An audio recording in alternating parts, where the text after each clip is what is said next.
Kushubile eNanda kubika ukuthi abesifazane ababili bahlukunyezwe baphinde babulawa ngesihluku kwabe sekudubulana amaphoyisa kanye ne-West Gang. Bathandekayo, namhlanje silethe indaba-ke eshaqise kakhulu abantu baseNanda eThekwini, lapho-ke kubikwa khona ukuthi abesifazane ababili batholakale sebeshonile ngaphansi kwezimo ezibuhlungu nezethusayo. Ngokwembiko esabalele ey'nkundleni zokuxhumana nasemphakathini waseNanda, laba besifazane kuthiwa batholakala benezimpawu zokuhlukunyezwa ngokushaya kakhulu emzimbeni yabo ngaphambi kokuba bashone. Le ndaba-ke ishiye abantu abaningi bethukile futhi bethukuthele ngoba ubugebengu sebubonakala bungapheli kule ndawo. Abantu abaningi emphakathini baqale ukusolela iqembu-ke elaziwa nge-West Gang, iqembu eselidume kakhulu ngey'nsolo zokubandakanyeka emaceleni okubulala, ukuphanga, ukudayisa iy'dakamizwa kanye nokwesabisa abantu eNanda nasey'ndaweni ey'seduze. Okuqhubeka kwashaqisa abantu kakhulu-ke ukuthi ngemva kwamahora ambalwa kutholakala idumbu zalaba besifazane kubika ukuthi amaphoyisa abeselandela umkhondo wabasola, lokhu-ke kugcine kuholela ekudubulaneni okuphakathi kwamaphoyisa kanye nawo amalunga e-West Gang. Ngokwembiko, amalunga amabili e-West Gang adutshulwe abulawa ngesikhathi sale shootout,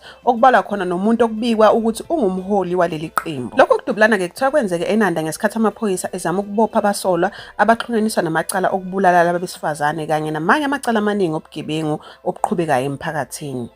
Abafana base-West kuthiwa bahlukane phakathi, uma behlukana phakathi badicide ukuthi bephanishe laba abanye ngokubabulalela iy'ntombi zabo. Iy'ngane guys zinamabala okusha kwaziwa noma ngabe beyishiswa nge-ayini noma bekade zinamabala asabekayo emzimbeni before zibulawe iy'ngane zamantombazane eziwu-2.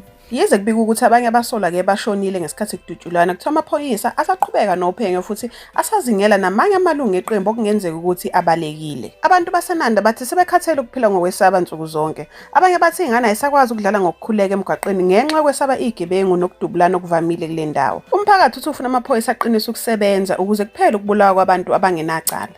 Le ndaba-ke ishiye abantu abaningi ey'nkundleni zokuxhumana bekhuluma kakhulu ngesimo sobugebengu saseNanda. Kanti-ke abanye bathi kufanele kube khona nomthetho oqinile ukuze amaqembu egebengu efana ne-West Gang aqedwe ngokuphelele. Kuze kube manje amaphoyisa awakakhiphi yonke imininingwane egcwele ngalolu daba, kodwa-ke uphenyo lusaqhubeka.